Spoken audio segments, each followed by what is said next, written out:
Yes, yes, people, we are back live. We are back live on the Sarcasm City TV YouTube for another edition of the ManDem United podcast dedicated to all things Manchester United. So please keep all your comments, all your questions, Manchester United related, please, people. And as you can see from the title of this podcast, how can Manchester United get past Athletic Bilbao? How do we do this? I want to hear from people in the comment section. You know why? Because I don't know how. Warrior J has already put Ponzi scheme, and I just think this is one Ponzi scheme too many. This is one scam job too many. This is a job where we are eventually going to get caught. I don't think we have the facilities to pull off this job. I don't think we have the personnel to pull off this job. I don't think we have the equipment to pull off this job. This is a bank job of all bank jobs.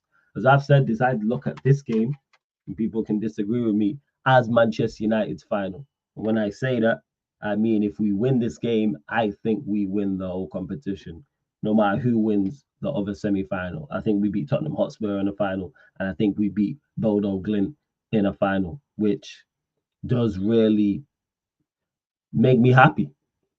About the thought of that makes me extremely happy because it's rare I've ever gone into a final. It's rare Manchester United have been in any competition, never mind in Europe, and gone, if we make the if we win our semi-final, I am extremely confident about winning it, which is strange because I ain't confident about winning any games, but that tells you a lot about this competition. This tells you a lot about the opposition as well. My mic not working.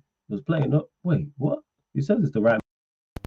Oh, it should be better now. It told me it was the right mic anyway. But yeah, it should be good now. Might check 1 2 1 2, but you lot heard everything I said. That being said, before I do continue, make sure you run up the likes on the video. I should have did this outside, it's warm. But run up the likes on the video, whether you're watching this live right now or watching this back after. Make sure you share this out across all the socials. I've not done that, but you lot can click that share button, share it across all the social media platforms you are active on: Twitter, Instagram, TikTok, Snapchat, etc., etc. The list goes on. And of course, on top of those two things, make sure you subscribe to the channel Sarcasm City TV. Hit the notification bell as well. And big up to anyone listening back on any of the audio platforms: Spotify, iTunes, SoundCloud. I'm not going to forget you lot either. But yeah, let's run up these likes and let's get more people in the building as well. Because like I said, Warrior J said, you know how you get past Bilbao Ponzi scheme. I think it's one too many. Lucian says, big up Flawless and the ManDem. Let's hit that like button ASAP. People hope the ManDem are blessed. Everyone's blessed. More of the ManDem will probably join shortly, but you know I'm going to bring you the show regardless, people. Big up to King as well in the cut. Get your questions in, just keep it Manchester United related. Chin Lu says, big up Flawless in the chat. United after Eddie Guerrero, their way to a Europa League win, and pray Bruno Fernandes does something. Here's the thing with that, we're not. I think this is just one match. We can't do that. Yeah, this is one. Not Eddie Guerrero didn't win every match. Like I'm saying, lying, cheating, and stealing. I don't think we can win this match lying, cheating, and stealing. I think it is one too many, people. I really think it is one too. But like I said, I hope I am wrong. I hope genuinely I am indeed wrong. You have to do the biggest Ponzi scheme since Bilbao is a strong team. Exactly. And all the factors are in their favor. I've said it yesterday. I said it the day before. I said it last week. Anytime I've spoken about this game in depth, all the metrics and all the stats is in their favor. Outside of the second leg being at Old Trafford, and then this heritage rubbish and this big club rubbish and all this crap. Because big club and heritage does not matter if your team is terrible. This is why Real Madrid have gone 12 years in the past without a Champions League. This is why you see AC Milan have gone however long, what is it, 07 without a Champions League. Us, 2008. Liverpool have went major stretches in Europe without a Champions League. You got Real Madrid, you got AC Milan, you got Liverpool. Ain't they the three teams that have won the competition the most? And then other teams have been there as well. Bayern Munich, not as long a stretch as some of those, the three I just mentioned, but they've got long stretches without it too. Let me actually pull it up. It's a myth that people say. You have to actually have talent. That's what it is. Do I believe history helps? When you have talent, yes. Or you have to have talent. Otherwise, Real Madrid, AC Milan, Liverpool, Manchester United, Bayern Munich would win it every single year. Every single year. So I'm looking there, like I said, Real Madrid Went from 2000 to 2004. So they went 12 years without winning it. AC Milan haven't won it since 2007. 2007. So we're approaching, 20 years they won it. Bayern Munich went a 7-year stretch from 2013 to 2020, and then went 12 years from 01 to 2013. Liverpool went from 2005 to 2019 without winning it. No, yeah, that's Liverpool. Barcelona, their heritage only started, well, you could say recent, but they ain't won it since 2015, so they went 10 years. They've gone 10 years. Ajax, who are four-time winners, haven't won it since 1995. Inter Milan have won 3. Manchester United have won 3. Haven't won it since 2010 and 2008. Not respectfully, what it is. Those two, you know the word I'm looking for, people. Juventus haven't won it since 1996. Benfica have won 2. Haven't won it since 62. We doing here. Like, then you're looking at your Chelsea's and Nottingham Forest, Portos, etc. So where's his heritage? I was saying to Sheik, only reason I got you going through is because how bad they struggled versus Rangers, which is fair. That does give me hope, actually. That is something footballing related that actually gives me hope, because Rangers are not a good side. Yes, they changed their manager, but we packed them up. Like, don't get confused by the result and us scoring late and it only being 2-1. All the stats was on our side, and the eye test tells you that we won that game comfortably. We won that game comfortably.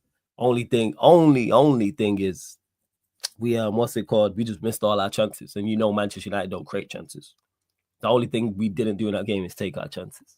But we packed at Rangers like thoroughly. They would have stole a draw, 100%. Would have stole a draw. Same way with Bodo Glimt. Even though we only beat them 3-2, we packed them. When did we dominate that much possession, create that many chances, and have that many shots on target? Battered Bodo Glimt. Absolutely battered them. Pony Sam says, not going to lie, if we leave Bilbao with a semi-positive result, we can scam our way on pens.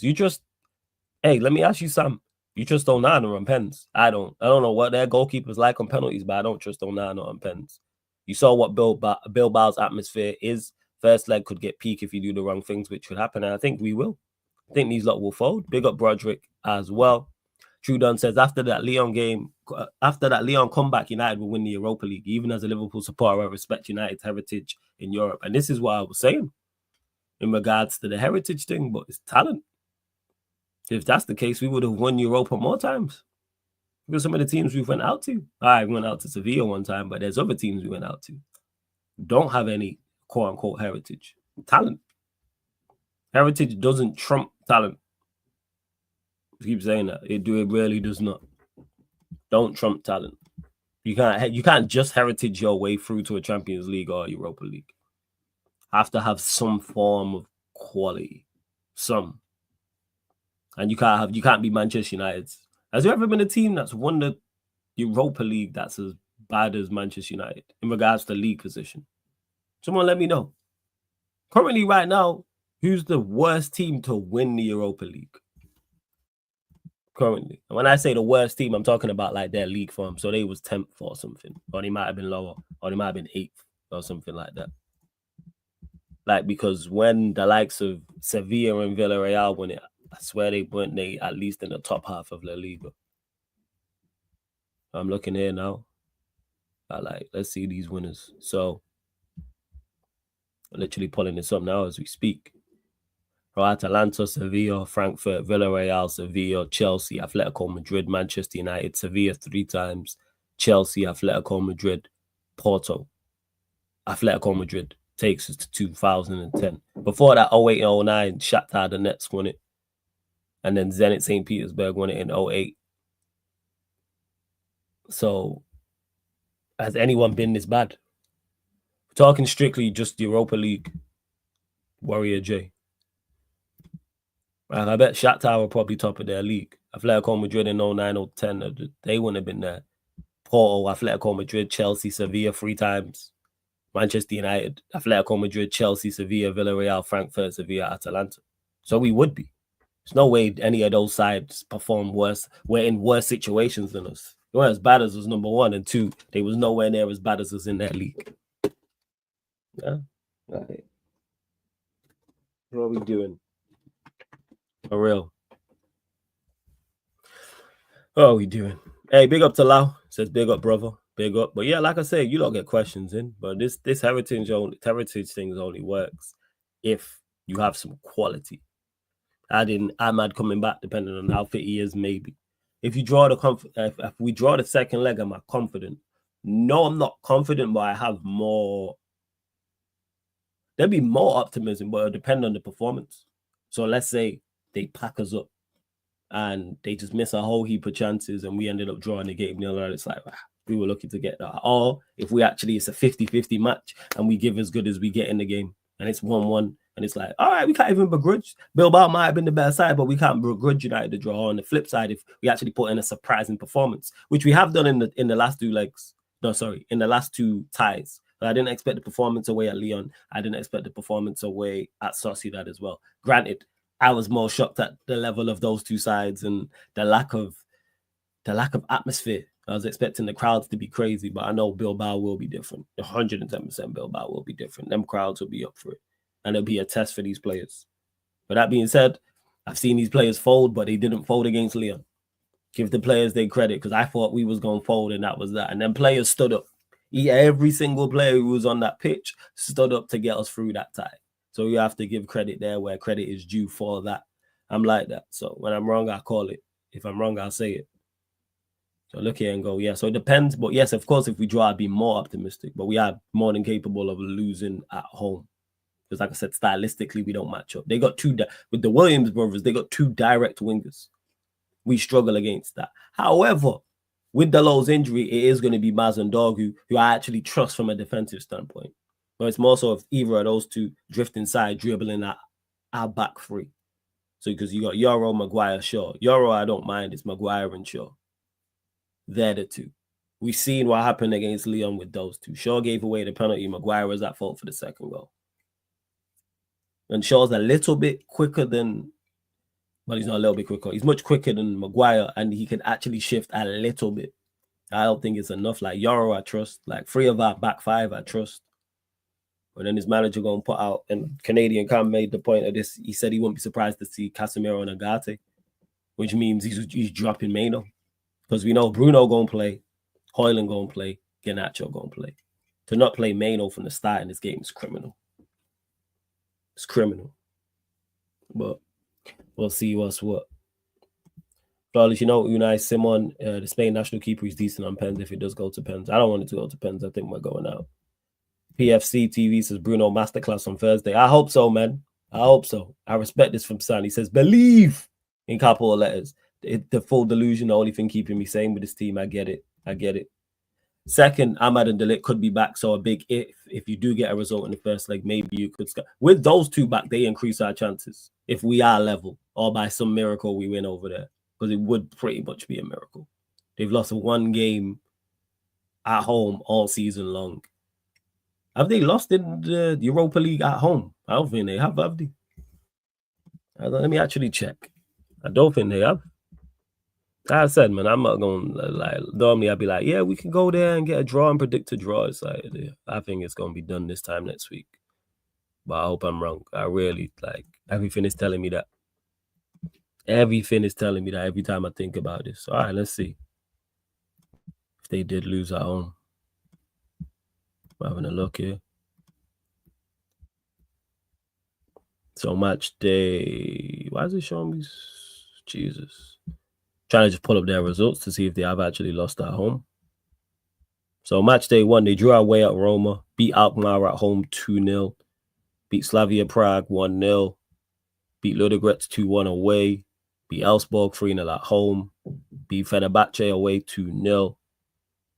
Match day 7, lost 4-1 to Besiktas, but I'm guessing they rotated, and they beat Victoria Pilsen. So yeah, I was right. They haven't lost at home in the Europa League.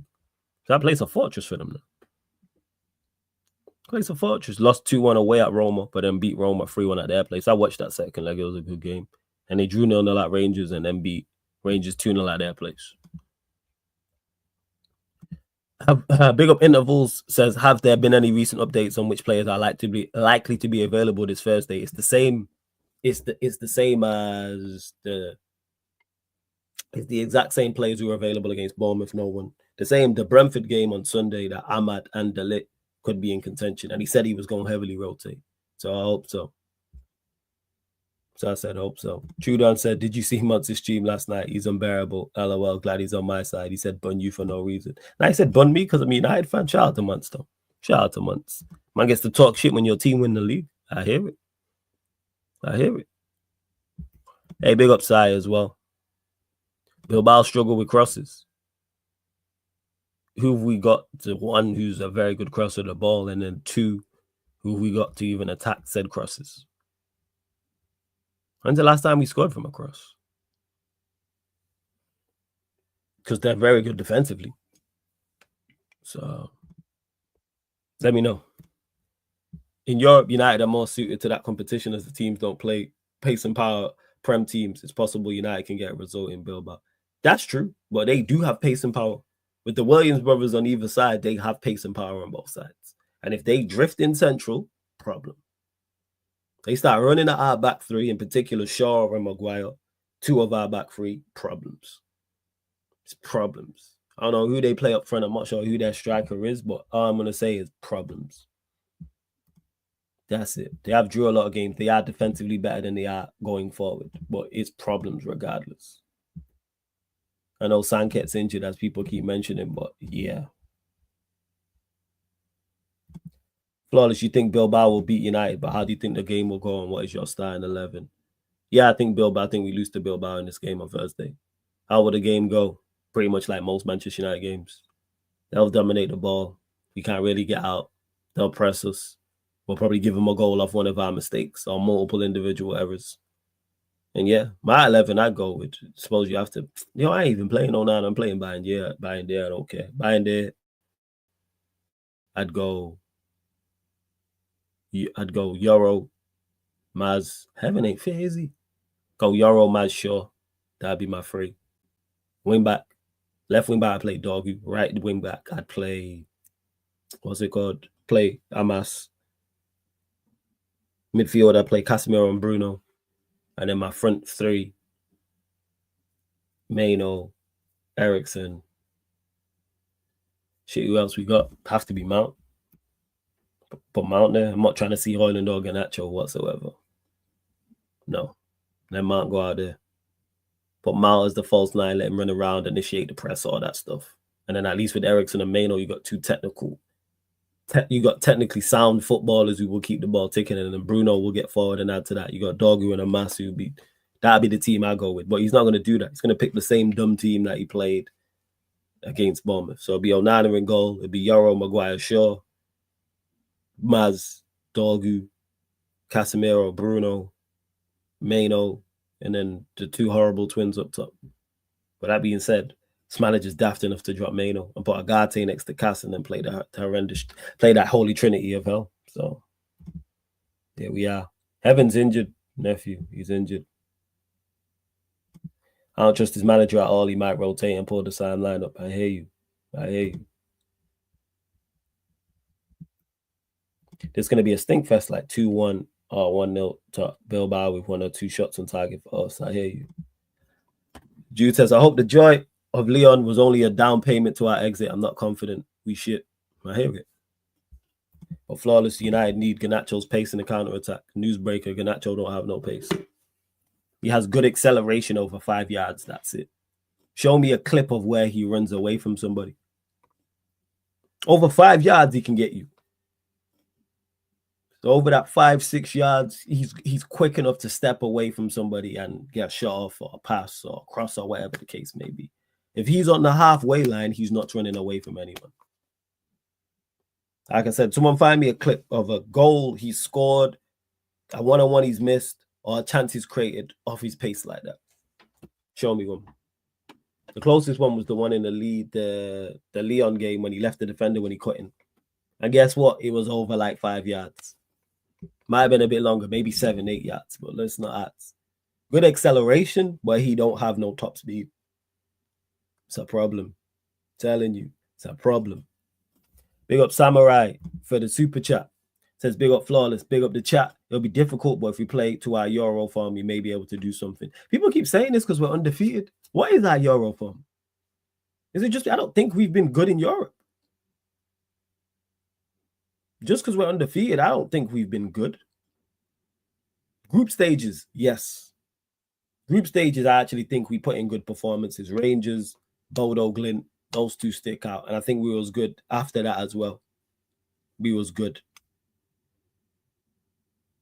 And that's it. But other than that, we haven't been impressive in these ties.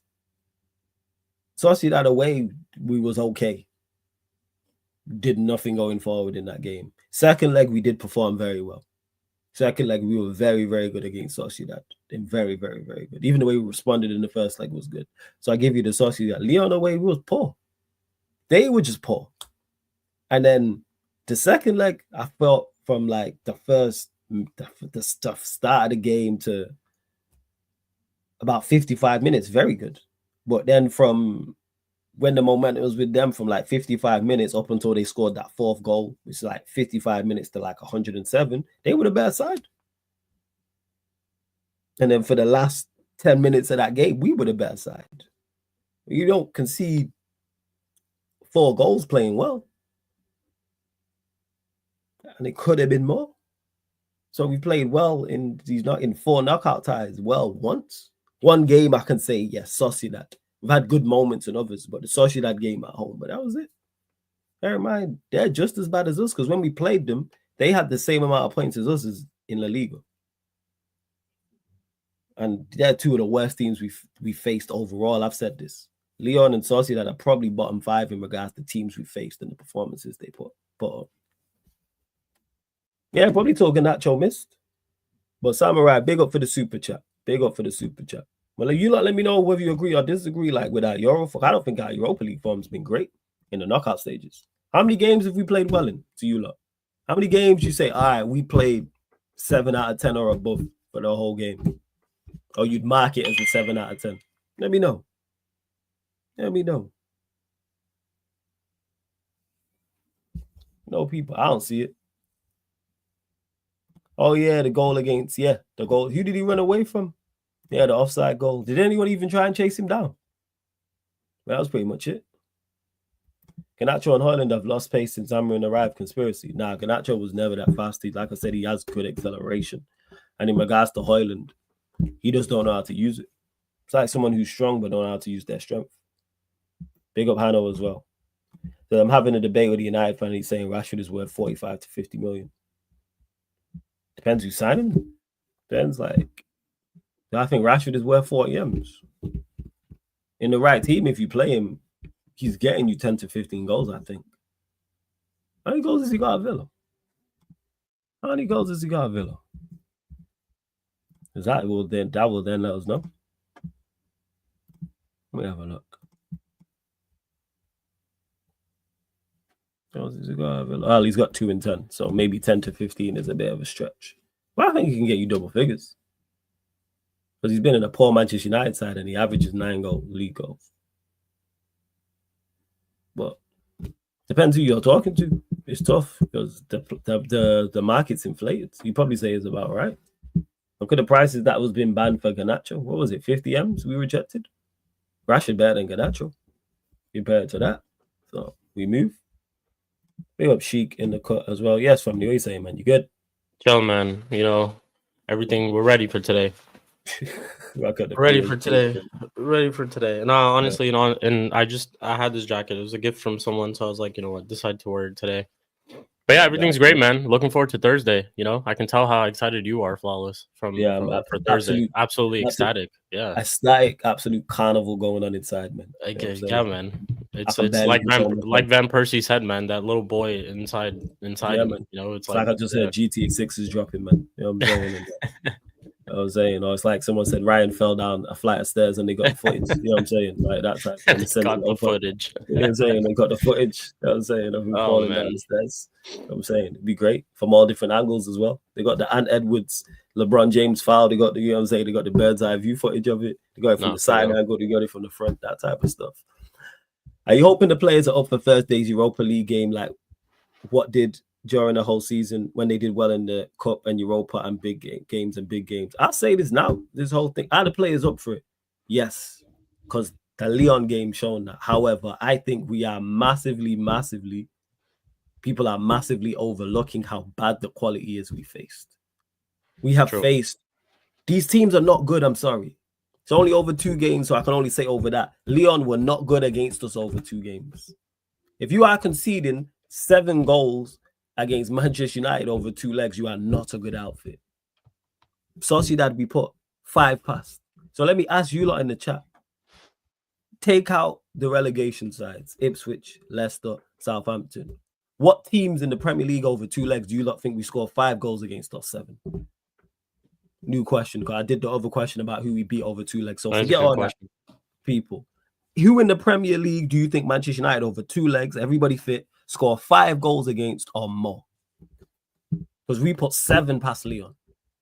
I'd say 1. I'd probably just West Ham. Probably West Ham, because West Ham are dreadful too. But that's probably the only one that I could say confidently we score 5. Do you think we beat West Ham when we played them in a couple of weeks? My point. Probably not. Probably not. But I think it's well. It depends. If we're out of this tournament, then yeah, I think we'll beat them because Ruben will go out and play the best lineup. He'll still play the same lineup, man. He'll start playing the same shit. He'll start doing the same thing in the Premier League now. On this whole thing of we have to get everyone ready for the next season, this and that, all that type of shit. With that being said, maybe, but like it just depends on whether we're still in the tournament. Because I know he's gonna rotate. Like this, didn't he say for this weekend he's gonna rotate as well for Brentford? He said so that's what he said. But then he also says shit like, oh well, people need to do better in the final third. But then he goes and picks them. So it's like I don't know, what he'd be saying, whether it's true. I don't know. But yeah, I mean, to answer your question, Flawless, I can't even confidently say we'd be West Ham in a couple of weeks. So that should. So again, to everyone in the chat, I'll ask it again. Over 2 legs, who do we score 5 goals against or more in the Premier League? Because we put 5 past Sociedad and 7 past Lyon. Don't be fooled by this undefeated streak. And these teams are not good. Yeah. Lyon, I've seen better before. Like I've said before, that Sociedad performance at our place, Southampton were better. Southampton put up a better performance than they did in that leg. So man is saying 0. Exactly, Josu. No one, because we can't score goals. True. Big up to Dan. Sorry, I'm just being honest. And big up to Daniel for gifting a membership. Want to see smoke emojis, fire emojis, all that good stuff, people. All that good stuff. You said Preston North End. Premier League. Partner Sam, Premier League. Well, yeah, your thoughts, man. Talk to us. Yeah, I mean, hopefully you're more comfortable. You have been. Hopefully you're more confident than me, but you have been. But yeah, but I've told you too. Like my confidence is purely just stemming off of how we won against Lyon. It's just like I said, more passion, vibes, energy, this and that. Because like we've been saying it from time to time, our stats and then their stats just would tell you everything of how this game will probably go. But then I felt like I've said this before, and we just, briefly talked about it. I wasn't confident about Sociedad. I was very vocal about it too. I wasn't confident about Lyon. I was very vocal about it too. Main reason I wasn't confident about them was because rather than looking at them, I was just looking at us. And I was looking at us as a team. But they surprised me. And obviously the way that they played against Real Sociedad, I mean, I was definitely, like, the whole Zubimendi thing, I was like, yo, this guy is shit. If you can't play well against a midfield pivot of, like, Casemiro or Ugarte there or Bruno there, like I don't know what to tell you. But Real Sociedad got packed when they play us at home. Like when we beat them 4-1, it was at home. I thought that was a very good performance, like one of our better performances for sure. And surprisingly, in Europe, like we have had decent performances. I can't really it's not been like the Premier League where week in, week out, every single weekend we were watching that same type of dross. Whereas from time and time again in the Europa League, we've actually in group stages, the Real Sociedad game, specifically the second leg for Lyon, had a decent performance where we were able to fight back and we were able to play well. So it's one of those type of things where, again, in terms of stats, I couldn't tell you. Like, all stats suggest that we will lose this game. Everything, if you're an analyst, a football analyst, and you're looking at all of the stats between, United, how our season's gone, just us under Ruben Amorim, certain players in our team under Ruben Amorim, and then you look at Real Sociedad and what they've done in La Liga and so far in the Europa League too. A lot of analysts will tell you that we're going to lose, but a lot of analysts would probably have said the same thing, or maybe some of them would have said the same thing about Lyon and Sociedad and a lot of the teams with how our season's going. Because you think about it, how is it that we can beat Lyon and score 5 past them, but then we struggle against, like Everton away? We let Ipswich score 2 passes at home. We let Southampton score 1-0 and dominate us the whole game. There's stuff like that. It definitely makes you wonder, like, this is absolutely crazy how we have those level of performances against those type of sides. And then against Lyon in Europe, we're able to score 5. And mind you, we scored 3 in 6 minutes. When was the last time I've seen any of that? Like, genuinely. And then to get to the further point of how I think we can win, play the better players. You played Casemiro. You brought in Mainu as well in that Lyon game. Both of them were part of at least 2 of those goals in those final 3 minutes. Mainu obviously scoring one. All 3. All 3. There you go. All 3. So because remember, Mainu was the one who swiveled and put the ball it went towards Casemiro and he won the penalty. Right. Yeah, exactly. Cass wins a penalty, plays the pass to Mainu for the goal, also plays the pass to Maguire for the goal. So it's like, it's one of those type of things where, hey, play the better players. I've been, like, I heard when you were talking about it, how there could be a possibility of Casemiro and Ugarte starting in that pivot. I swear to God, if I see that, I'm gonna be so mad, because the way that he talks about Mainu and stuff like that, and then also just talks about the rest of the team too, which is gonna make no sense when he goes with that midfield in Spain. So play your better players. Like, Mainu's back from injury. Obviously he's had some game time in the past, like 2 games, I would say specifically. So I think he's ready to start. And then wait until, like, honestly, if I were to tell you, keep the tie close until Ahmad is back, because Ahmad is being back is a big boost for us, for sure. Offensively, I definitely just, not that I'm saying I feel more confident with Ahmad being back, but it's also just like, I know what I'm going to get to see with him on the pitch. And I know that there's at least going to be some sort of level of quality. And there might be a time in that game, there might be a period in that game where, just like Lyon, we're going to have to, moment of brilliance, we're going to have to just get a goal out of nowhere. And Ahmad is there. He's that type of player to do something like that. And he's also that type of player to make the players around him better as well. However, I do know that probably what's going to happen is he's going to start Højlund, he's going to start Garnacho, because that's really just what the options that we have. Personally, I probably would have switched around the team a little bit, just because I don't want to see them and I know what I'm going to get when we do see them. But again, it's one of those things where, you have to, from minute 1, you have to be on it. You have to go out there and really show that you want to win this game and that it matters to you more, because I think that's what got us over the line against Lyon. It was done and dusted at one point. Like, I had completely lost hope. When that penalty went in, I literally, it's so funny because a shout out to H, he was mentioning how, like, YG was a big fan of, like, Shaw, and how he said something, and then obviously Shaw, conceded the penalty. So I was watching back, the watch along, and all of us were like, I saw everyone was just dejected at 4-2 when Lacazette scored that was a penalty, right? He scored that penalty. It was done. And then out of nowhere, to be honest, considering with how our season's been going too, I'm not going to lie, I did not think we were going to come back, but we did. And it's one of those type of things where the players just in that final couple of minutes were just up for it, winning every single ball, making sure that, they're just cross, trying to get the ball into the box, just getting a goal out of nowhere. Fuck the tactics at that point. It's just, you have to go and just get a goal. And it's one of those type of things where I think that's the only hope that I think we have going into this game. Yes, we're united and all that, big boy club, this and that, European heritage, all those type of things, won the Europa League, stuff like that, all those type of things. I get it.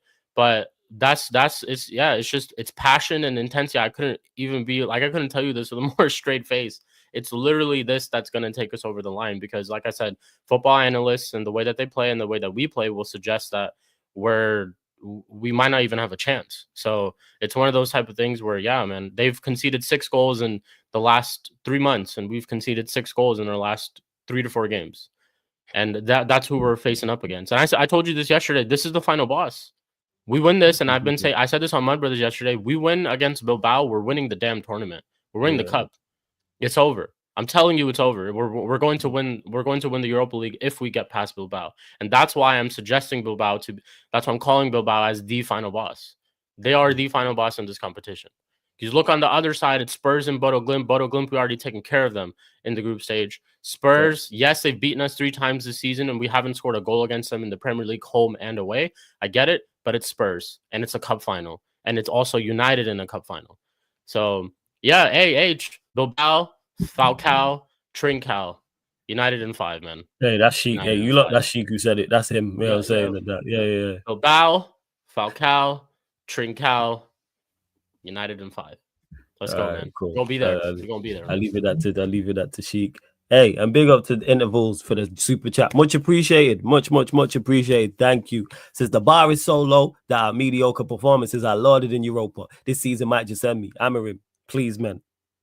Couldn't put it better myself.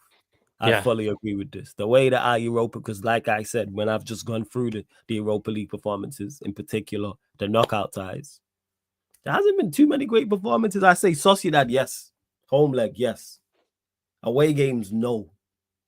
Go watch them back and go look at the stats. Go look at goal attempts and shots on goal and shots on target. Go look at it. It's horrible. Horrible. Both of them away games. Lyon game, some very, very good parts. In particular, the ending that Sheik just mentioned. But then there were some dreadful parts. Because we got popped off the park for a large majority of that second half and the large majority of extra time. Just so happened they were down to 10 men and also got tired. How do they go down to 10 men and get Bell? And we just gonna go walk through Bilbao, who are a better side than those two. All right. Again, I hope I'm wrong and I'm issuing out apologies to people who said that we gonna win. I hope so. But anyway, yeah, your response to this. Fire. I was just looking at one of the comments. He said Nico Williams and Aki Williams, Serena Williams. That's funny. Manu in 5. That's funny. The bar is so low that our mediocre performance. I'm gonna tweet that in a second. Actually, sorry, that's funny. This season might just end me. I hear you, Death Intervals, man. I understand why your name was Death Intervals as well, because like it's been death watching United this season. To be honest, like we were talking about this the other day. Yo, if they told me, do you have to sit through another Manchester United to watch along like this, or would you rather be one of the first 15 people or 20 people who go fight that gorilla? I'm probably going to be one of the first 15 to 20 people to go fight that gorilla, because then I'll know at least I'm out of my misery. You know, the misery is done. It's finished. Yes. It's like I'll never know whether we went past Bilbao, because you know what? It doesn't matter. I'll be dead. So it's like it won't matter to me at all. So it's one of those type of things where I get it, man. I get the pain. Even for fans who are being very critical of Amorim and, you know, who are saying Amorim out and stuff like that, I'm not even going to argue you, because there's very less to argue with stuff like with those type of things, because the facts are there. The things are there right in front of you, that we are having a absolute terrible of a season in the Premier League. 17th, possibly could be 17th if we end up not getting a result against West Ham, which is absolutely dreadful, considering we all thought things were going to be better. But obviously, my stance on it is I want to see him get a transfer window and see how we go from there. But that doesn't take the pressure off of him at all. We have to be performing to a certain level. But I hear it. Like I said, again, man, yes, our performances, I guess, our mediocre performances have been lauded in Europa. And like Flawless said, like, yes, there were towards the latter stages, in the knockout stages, I think we did have better performances from what we've seen. But it's not like I felt like, you know, a performance was spectacular where I could be like, from minute 1 to minute 90, I thought we did a 7 or 8 out of 10. I think there's been performances that have been mixed. And they've still been good. Not saying that they haven't been good, but it's not towards the standard that we would like to see. And it's just that's how this season's consistently gone. Like, consistently, people, we've been shit consistently. That's the consistent part of what we've been this season. So if we are strawing on 1 or 2 performances here and there to be like, okay, we might have some hope against Bilbao, I hear it, maybe. But it's like, hey, we're realists. That's one thing that we're always going to be like talk about when it comes to this club, is like, we're just going to be real. I'm not going to sit here and just be like, we're United. You know, we've won 20 league titles. United, mate. Yeah, we've won 20 league titles and we've won this and that. So we should be beating, you know, Bilbao and all those type of things. Yes, we should. 100% we should. But you have to be real, and you have to just look at how the season's gone. And that's really just why myself and Flawless and Eddie and everybody else are not that confident about this game, because we know everything about this team. We've watched, y'all deep it. We've watched this squad for 2 seasons in a row, and the highest that we've been is 8th.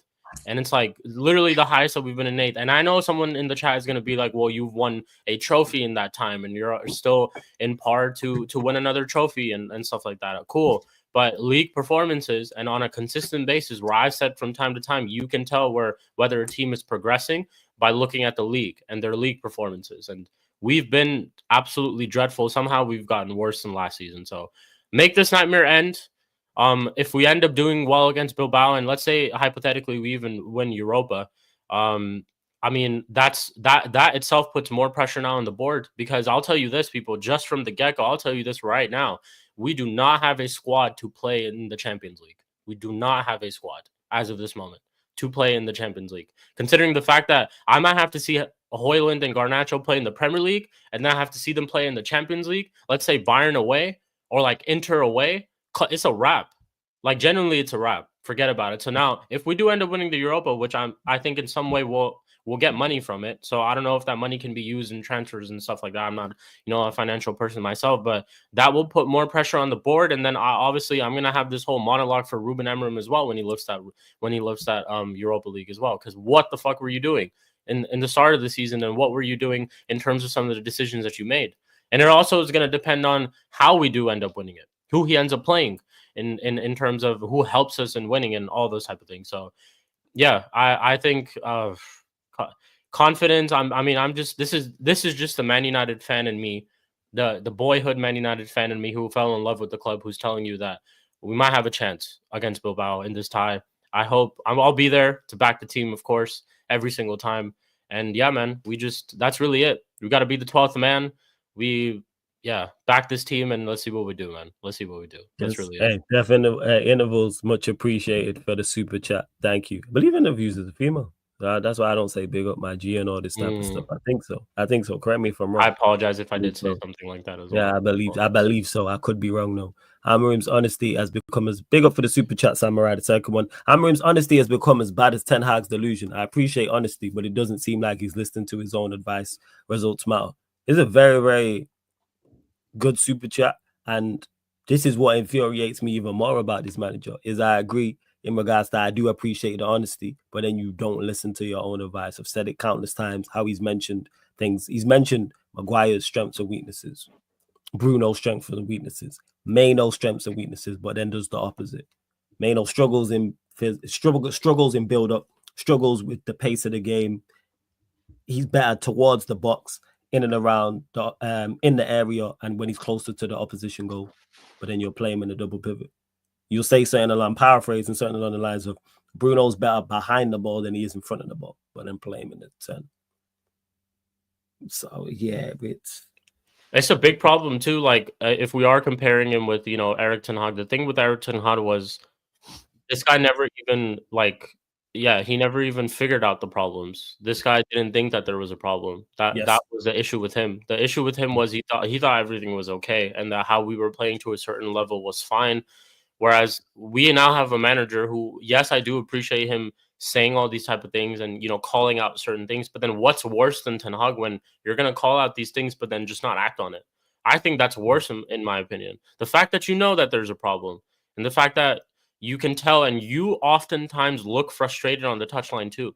Like I know for a fact, if I'm sitting here and myself and Flawless are cussing out Garnacho and Højlund week in, week out, there's no way you're standing there on the touchline with a straight face every single game.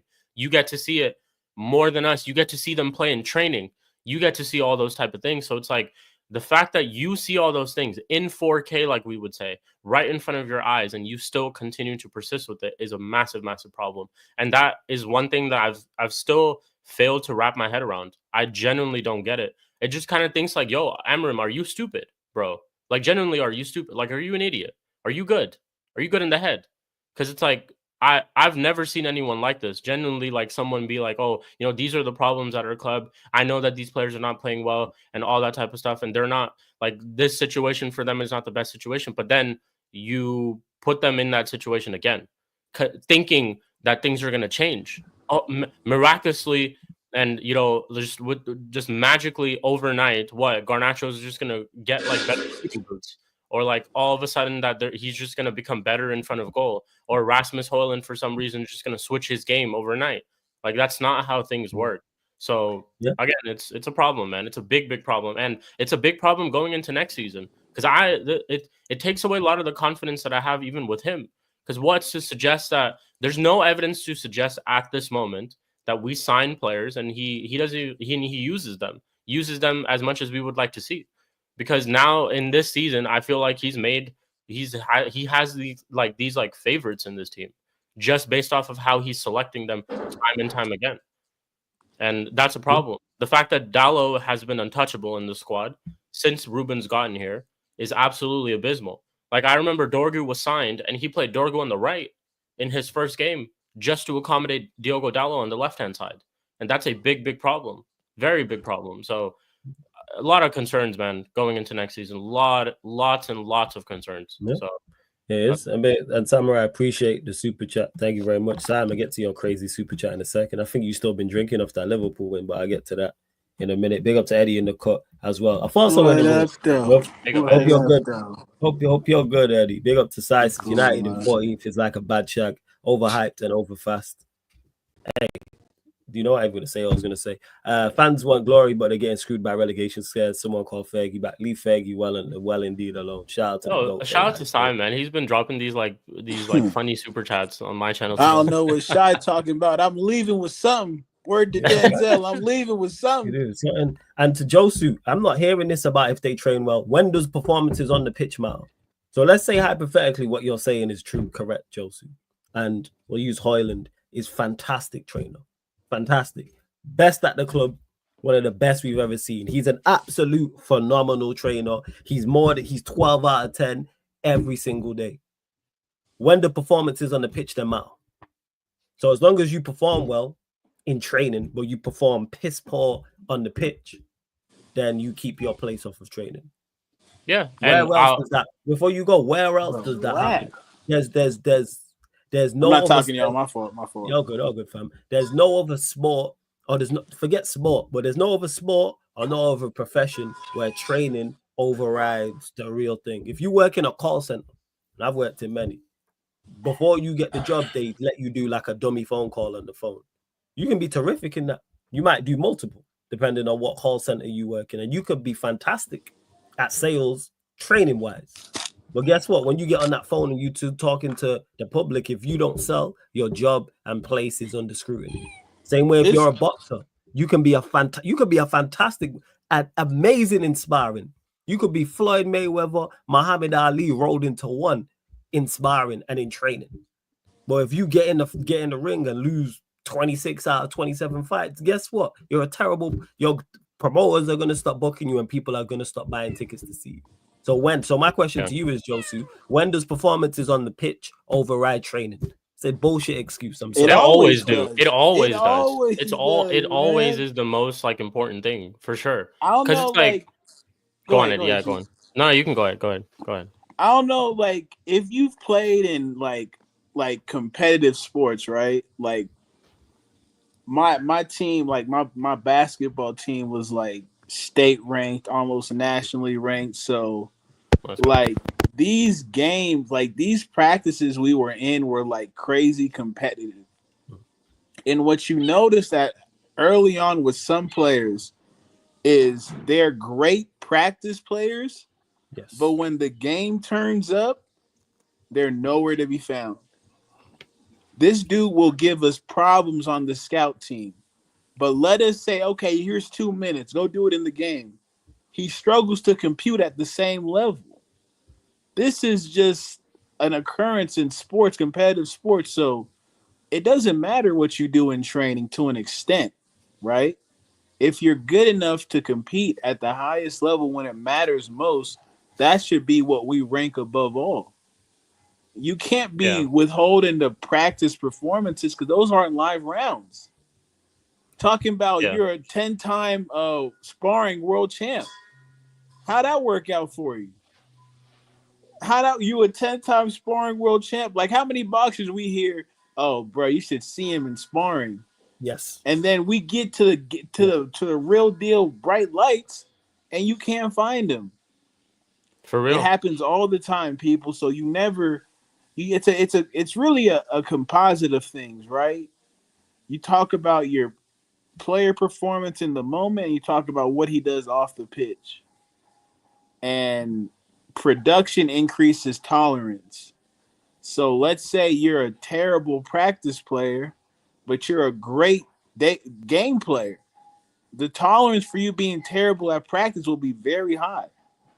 Yes. That's just how it balances out. So I don't get it. I don't think that's an excuse you can use. Honestly, we can assume, we can take pretty reasonable guesses as to why he's making the decisions he's making, but we may never know until, I don't know, he leaves the club or he's about to get sacked and he just lets it all all of his cards hit the deck. So known. who knows at this point, man? Yeah, I think that's a very poor excuse, to be honest, because I get it. I get this. I would get this argument if you're talking about, let's say, like 4 to 5 games, where Ruben is like, okay, let me try to give Hoyland and Garnacho 4 to 5 games. It's not been 4 to 5 games, people. It's been 20 games. So there's surely something that in training that I guess like I refuse to believe. Well, first of all, let me start off by this. If Hoyland and Garnacho are getting past Maguire in training, I'm not fazed by it. I'm not moved by it. You're getting past Maguire. You're getting past if you're training. Let's just be honest. You're training with a squad that is 14th place currently in the league that can barely score 40 goals. So it's like this. This is one thing for itself, right? Second thing, of course, is when you try to prepare for a test and when you try to prepare for, let's say, like some sort of examination. It doesn't matter how well you prepared and how hard you prepared. It all depends on what you do in the test. Like you could study for 4 to 5 hours, 6 hours. You could study a whole day. But on that test, if you do terrible, that's going to be what determines everything about you, that final test. It's not how you trained and how well you trained. Oh, let me pick him because he ended up studying, 10 hours over this guy, but that guy actually did well in the test. Like, that's absolute BS. It's like, let's say a player scores a hat trick, but then Ahmad scores a hat trick, but then Garnacho is doing better than him in training. Like, Ahmad's been messing up all the passes, this and that. Does that mean that he should start over him? Like, no. It's the guy scored a hat trick in his last game. On the actual pitch, playing against opposition, the guy played well. So it's as simple as that. If we start going on this thing where we have to pick players off of training and how they perform and stuff like that, we're never going to get anywhere as a club. Because then at this moment, we shouldn't be picking anyone, to be honest. If we're just picking everyone, yeah, just have a starting 11 full of tryhards. Yeah, just full of tryhards. It shouldn't matter who we put out then, if it's all just based off of training. So I'm sure that goalkeeping coach Vitor probably does very well in training too. Why not just select him? And if we're going off training, that's actually a good shout. Like this is not a guy again. You know who probably trains very well and very, very hard as well as soon as because they got a point to prove as youth players. So where's his training stuff? I know they be training hard because they got a point to prove. Yeah, big up Ivorian. We saying, man, you good, Ivorian. Yeah, man, I'm all right, man. I'm just hearing everyone talking about training and all that kind of stuff in the football game, and you made a very good point. One thing that you said, I've seen many people who train well and do well in training, but when it comes to the actual match, you're like, brother, who are you? Because I don't recognize the person that I met yesterday in training. That is not you. That's been there before. I've seen it all, So when you guys were discussing whether how impressive Rasmus Højlund must be in training and Alejandro Garnacho must be in training, Sheik made a very good point. Who are you training against? You're not training against world-class defenders, are you? To truly show you where you really are, because we see it when you play the big game in the big games. You're nowhere to be found in the big games, especially when you play against someone like a Saliba, a Gabriel in that defense. You're unable to go past them. You're unable to challenge them, beat them aerially. So that just tells me that in our squad, when you're training, the players that we have that you train against are not good enough to get you to that level. Yeah. That's literally true. You're only as good as your strongest teammate, right? Yeah, you would just think, right, that like we see like time and time again we see Garnacho and Højlund do the same mistakes in every single game. If Garnacho picks up the ball at the edge of the box, the guy's going to shoot. He's not paying no mind to no overlap. He's not looking for any players around him. He's going to shoot. So if let's say this argument about the whole training thing is true, the fact that Ruben Amorim is not going to these players and saying and watching film and saying, hey, Garnacho, in this position, you could have done this better. Or look at all these other players that you had around you. So what that would incline to him is maybe keep your head up a little bit more. Look around you. Have some sort of self-awareness of where you are on the pitch and where everybody else is on the pitch. And let me get to this. Hold it. Yeah. 1 second. I would hear all this if we had squad with depth and options, but we don't. These players also won't be playing as much if Xerxes and Ahmad were available. But that's a lie because Xerxes was available and Garnacho and Højlund was playing. Yeah. How do you go you went 20 games without a goal? Dalo, I hear it, maybe to a lesser extent. But Garnacho and Højlund, who the main topic of conversation is that we're talking about, what we talking about, they played. How did they go 20 games? How did they both go 20 plus games without a goal if they weren't playing? Xerxes was fit and available all these times. Xerxes only just got injured against Newcastle. So what are we talking about here?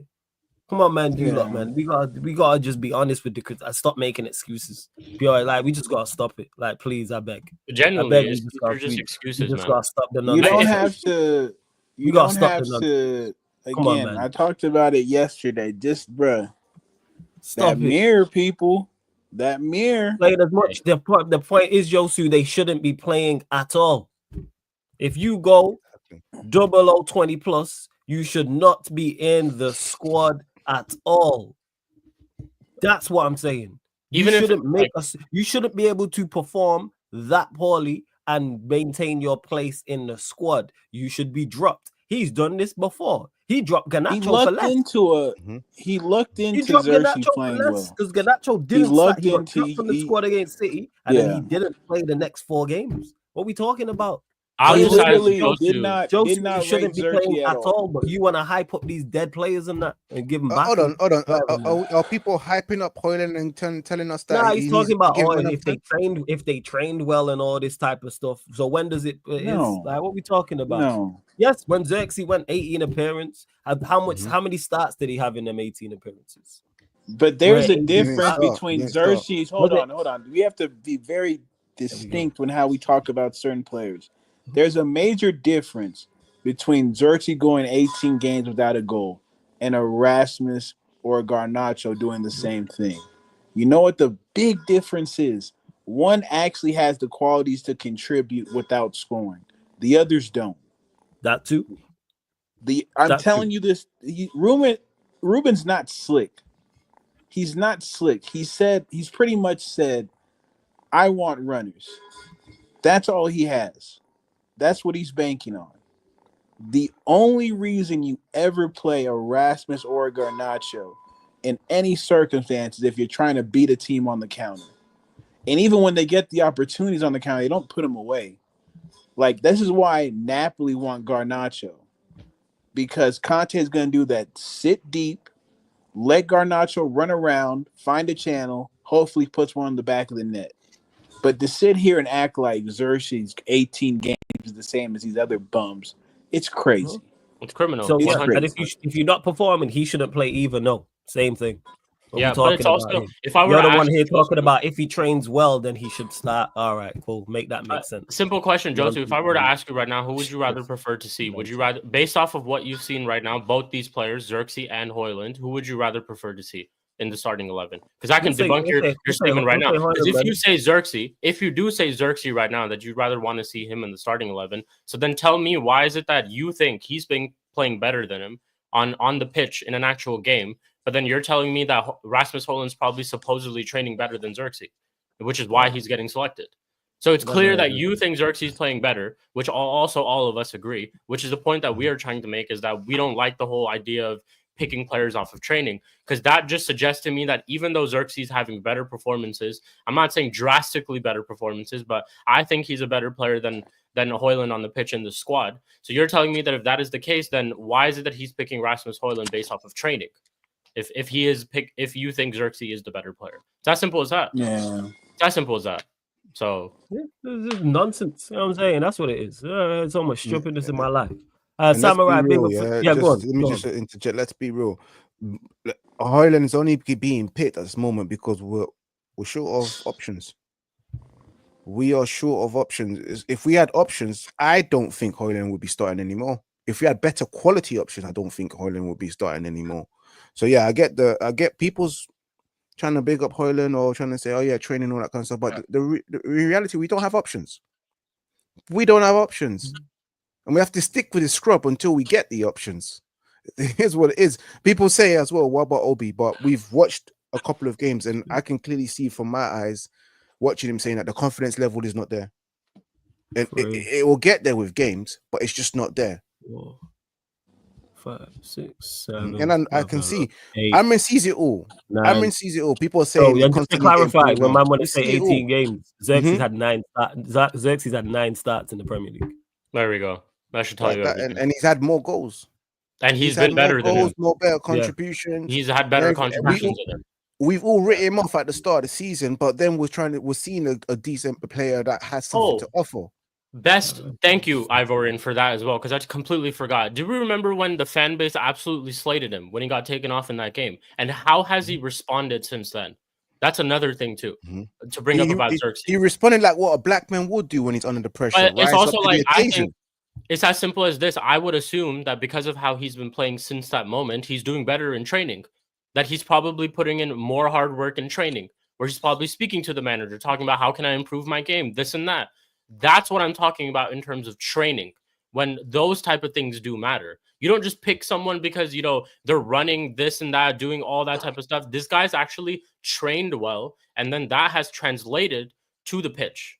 And that's what we are calling for. Rather than having a striker that we know is not going to do shit. This guy gets one shot on target in 4 games as a striker.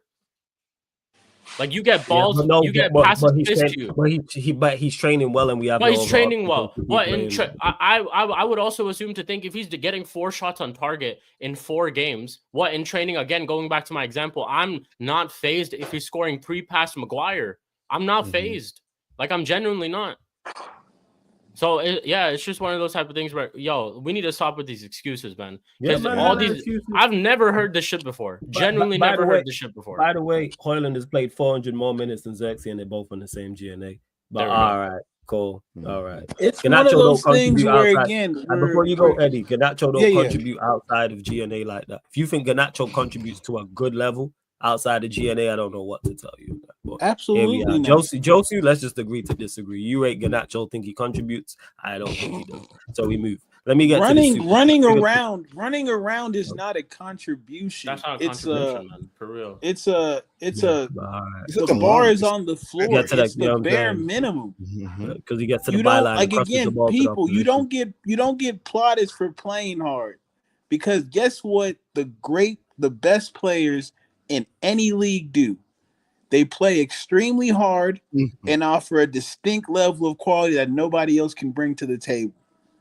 It's real simple as to why certain people are killers and why certain people are very much well situated to be a bench player, to be an impact sub. That's the difference. Like, I think it's the saying, it's like, don't mistake movement for efficiency, something along those lines, where just because you're putting in work, it doesn't mean that work is amounting to anything. Yep. Yeah. And you've seen the type of people at work. So Josie, if you think he's shit, how does he contribute? Tell me how a shit player contributes. That don't make no type of sense. He's not even an outlet. Like, I'm seeing your comment. He's at least an outlet and can get to the line and cross the ball. I'm sorry. When have we seen him in the last couple of weeks cross a ball? He runs to the byline every single time. He doesn't look up to cross the ball. We always complain about him just not looking at Dorgu as an overlap all the time. Like, you know what's crazy too? Bro, we see this week in, week out, and it's genuinely like, are we watching the same games? Because I swear, like, I feel like we all are. Outlet, because he gets to the byline. Like, where? Outlet where, though? That's the thing. Like, outlet where? Yeah, let me ask you this real quick. Get to the byline and crosses the ball is classed as contributing now. Let me ask y'all all this question real quick. Does he do a better job of that than Dan James did? No. I can't confidently say he doesn't. Dan James was more of an outlet. Dan James is an example of an outlet. He was just faster. That was it. Yeah, he had pace. Yeah, so he was more effective because if speed is what we're talking about for an outlet, then that's where we're at with it. Samurai, big up for the super chat, says, I'm sorry, but there's no way Amorim can see Hoyland constantly getting pulled down by defenders or Garnacho dragging the ball into midfield before shooting and be like that. It's okay, stick with that. But he is doing that. But but the thing is, I'll be honest with you, Amorim sees all of that, but the options are slim. Yeah, kid should have had 3 assists versus one. And who was it? And who was starting? And who was the striker? And who should have probably buried those 3 goals? Who? But he trains well. Hoyland trains well. Who trains well? So again, like your help with all these things that you're saying, Josu, like it's just further helping our argument. Because I don't even think you fully believe in what you're saying exactly. Because I'm sure you watch these games with us, bro. I'm genuinely sure you do.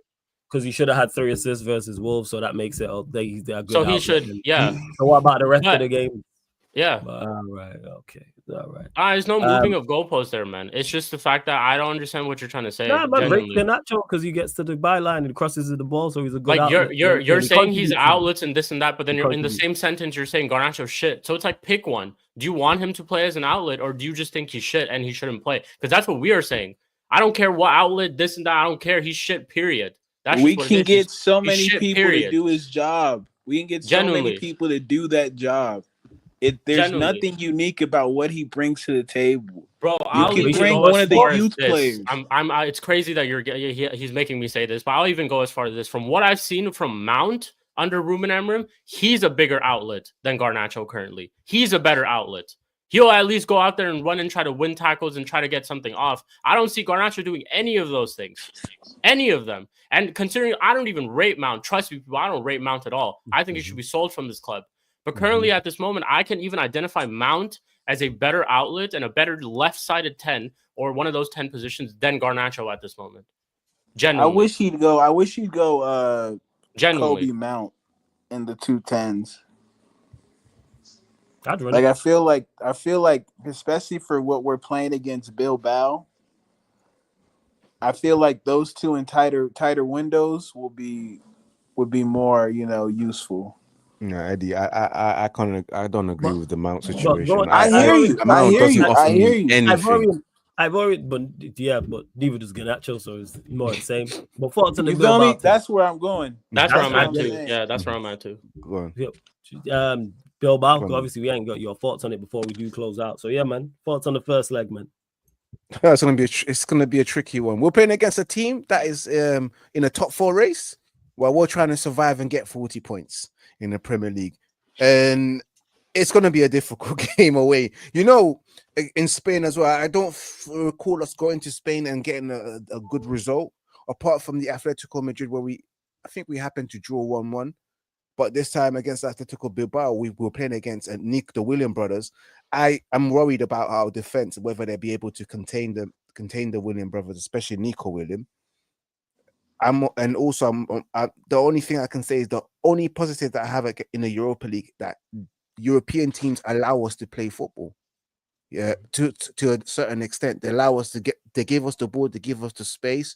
The tempo is slower compared to the Premier League. There is a chance of us trying to get to the final, but the first leg, in my opinion, will be a bit tricky. I feel like we're going to lose the first leg, maybe 2-1, and then try and take it back to Old Trafford and try and rectify it and try and get to the final.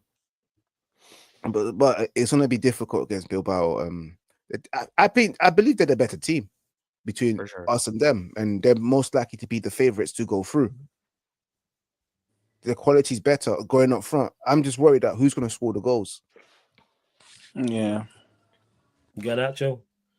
Yeah. Garnacho, Rasmus Holland if he can, because he's got a good goal record in Europe.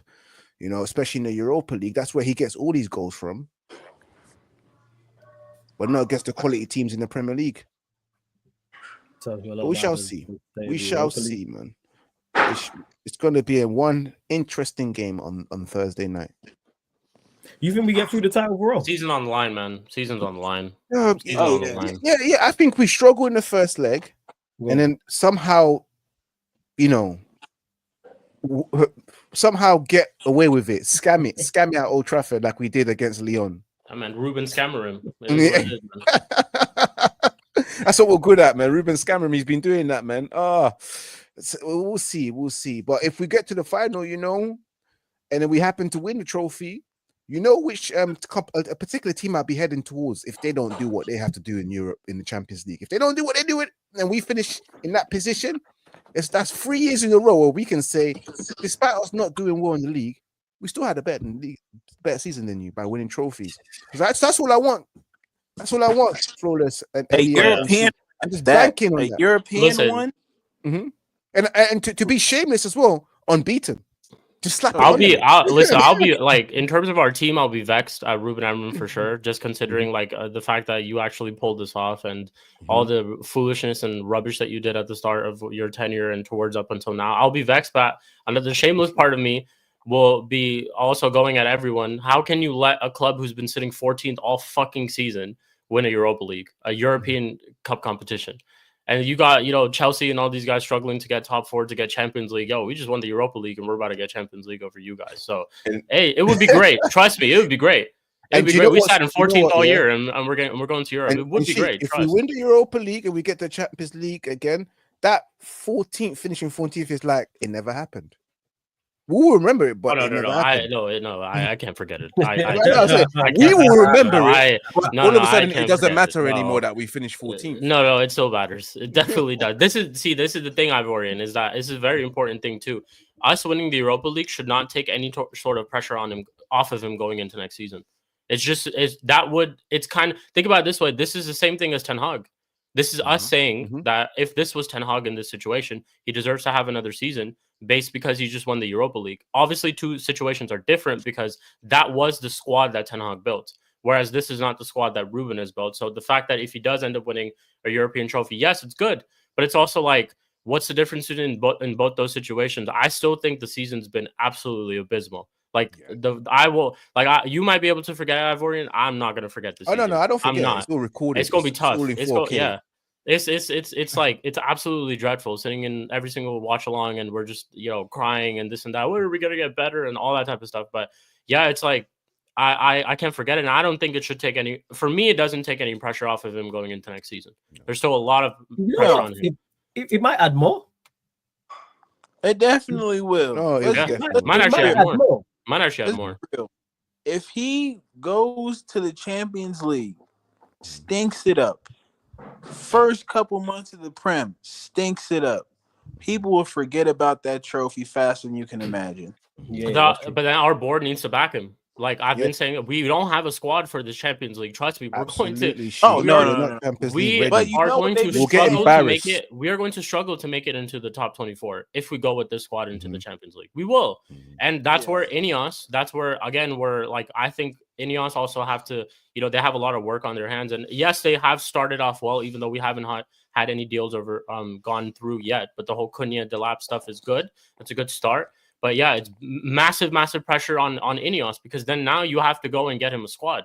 You have to go have a squad for him to compete in this competition. So it's one of those type of things where Ineos have to do a lot of work this summer, and you have to back him, man. That's what I want to see. Like I want to see Ruben have another transfer window. Will I do? Will I get to? Will Ineos back him the way that I would want him to? I don't know.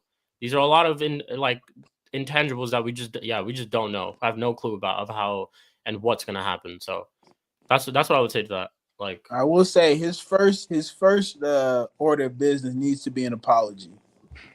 Yeah, true. Needs to be an apology to the Brazilian demon that we all affectionately call. What? No way. Casemiro, I hear you, man. The Brazilian demon, I hear you, man. I thought you was talking about Anthony out there. I was about to say Spinaroonie. No. Yeah, I was like, he was like, we need an apology. I was like, you know what, right? There's only one Brazilian on this Manchester United website. You got the black shirt and black tie on over there, man. He's Diego Simeone, man, in the Bernabeu, the touchline over there, yo. That's the Brazilian demon. Eddie, I'll bet it's when the actually, you had me in the first half, Eddie. You had me in the first half. If you know what, if Anthony contributes to Betis winning the Conference League, I'll apologize to him. If he stops Chelsea from winning the Conference League, obviously they gotta get past Fiorentina. I'll apologize to him. Oh, if they stop Chelsea from winning the Conference League, Anthony, you have gained a fan for life. Yeah. I will buy your Real Betis jersey. Trust. I will because that's going to be a jersey of a champion. So I will buy a Real Betis Anthony jersey. No problem at all. Like genuinely no problem at all. So if that does happen, then yeah, man, Anthony, you have gained a fan for life. If that you might need a stream. We might need a stream. We might need a. Eddie. But you know what, Eddie? I'm gonna stream the Conference League final anyway, so we could just continue on from there. There we go. There it is. Perfect. Because Chelsea are gonna get past your garden. If Betis get past Fiorentina, I'm not sure whether they do or not. I've not been following Fiorentina like that. Chat might know, but someone in the chat will know better than me. But if it is Real Betis Chelsea final, if he contributes, you don't even have to score or assist. Just as long as he contributes. He's out there and plays decent. I'll be. Hey, you know what, Anthony? Props to you. This is what I'm here for. The meltdowns will get following that. I might cancel my streams that night. because the Chelsea streams that night will be brilliant. Crazy. Man, be like, it's hey, you gonna know be what? great. I might just do like all right, come, we just gonna do watch alongs of theirs. Like, Lewis's stream is gonna be crazy that night. Yeah, He's gonna be. I might just do I watch along of his live stream. Oh, bro, I was watching that the other day. Good. I don't know where Lewis be finding these dudes, man. This dude CB. Oh yeah, CB. Crazy. CB. Crazy. Funny, man. Crazy. Funny guy.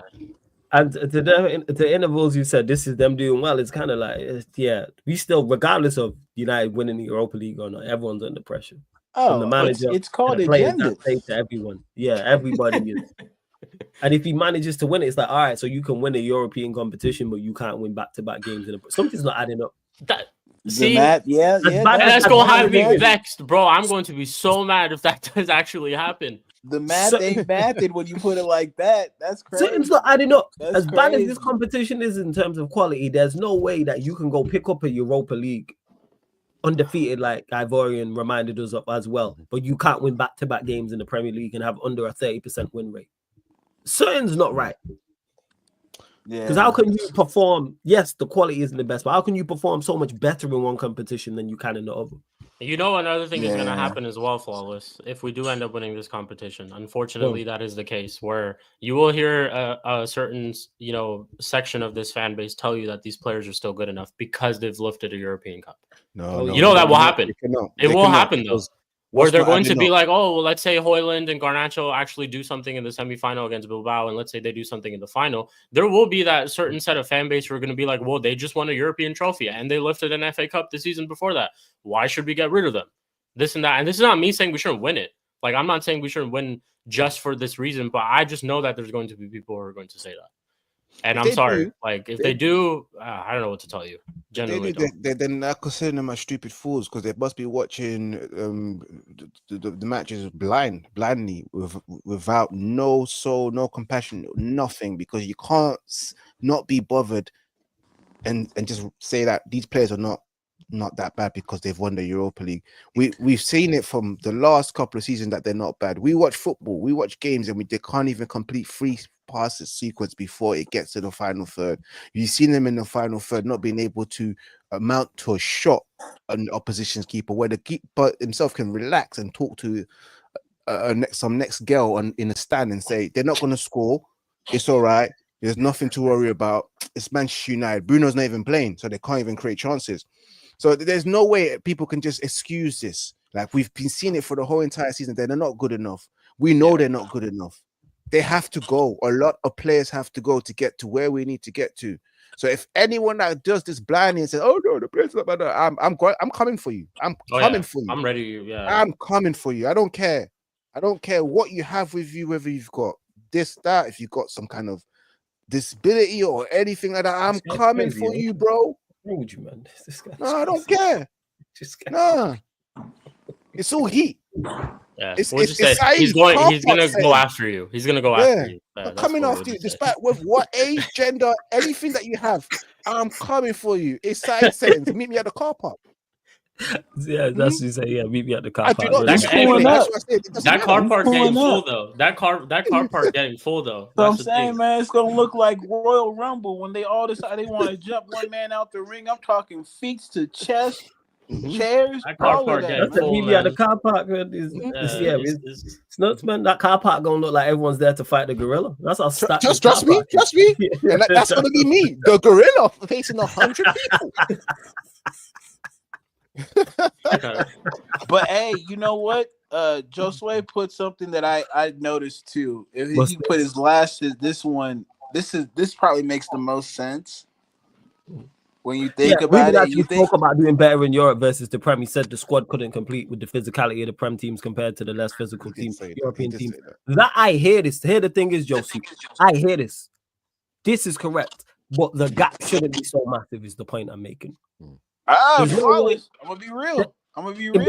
In terms of results and performances, there's no way that we can go undefeated in the Europa League but then can't win 2 games in a row in the Premier League. That's the problem for me, Flawless. I don't think that's I'm winning be 2 real. games in a row. That's I don't think that's a lot on physicality. Ipswich or Leicester have won 2 games in a row this season. Bro, Wolves have won 6 in a row. Wolves have won 6 in a row. I 6 in a row.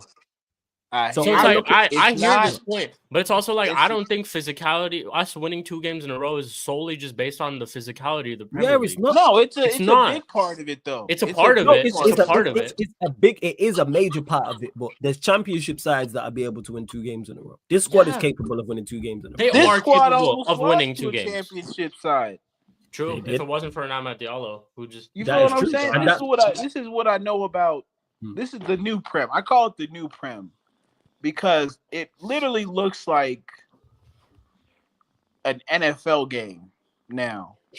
Like athletes all over the place. Football is secondary. For a lot of teams, football is secondary. Like you look at a Nuno's Nottingham Forest, bro. That's not a football. That's an American football team. Man. Newcastle, American football team.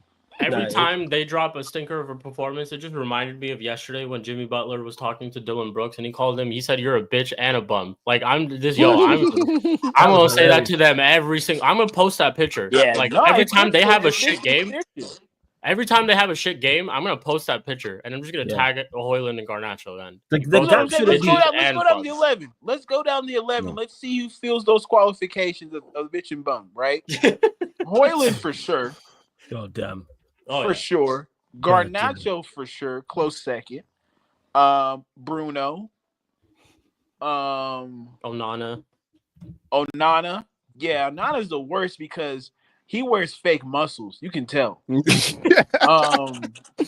That's what he wears fake Maguire. Maguire. What, you saying he has like that one shirt on where it's just like the muscles and stuff? Yeah. He got it. Spirit Halloween.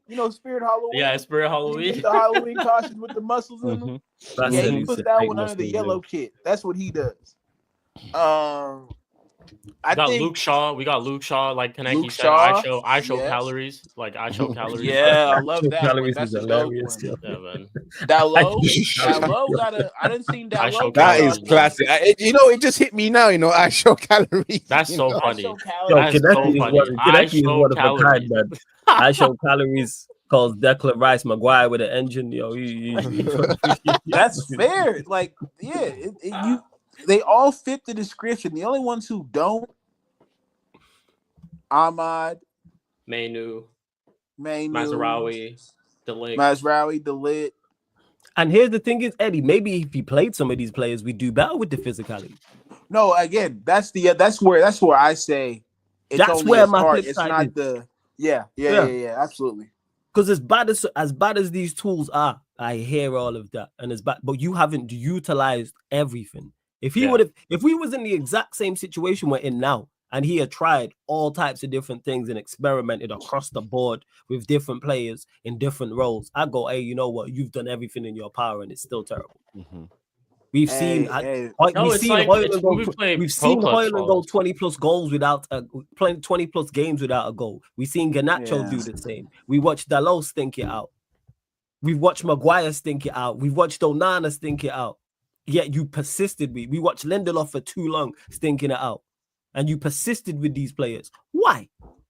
Try something else. It's like 20 games. When he's played the youth players, they've actually been better. Hey, my fault, fellas. I got to cut out. God bless Eddie. Love every time, man. Dorian, Flawless, Sheik, some real ones, man. Hit that like, people. Shout out to the gang every time. Man. And Eddie, man, we saying Lakers in 7, yeah? Oh, he's gone away to ask him. Lakers in 7. 3-1. Hey, Lakers in 7, man. Lakers in 7. Ant-Man, Batman, Aquaman, Superman. Lakers in 7. Let's go. Hey, man, LeBron, Daquan, LaShawn, like Minnesota in 5, man. Yeah, man. Cole like Minnesota. What was it? Oh, God, man. That's my team, man. Luka tried. LeBron fried, Lakers died. KD fried, LeBron tried. Steph needs to hide. My ass off, you know. Yeah, man. Big up Eddie. Big up to Intervals. Appreciate the super chat. Thank you. She says, you're about to trigger me at the end of the stream, flawless. Spot on. Which comment were you talking about in particular? Let me know. Probably all of them.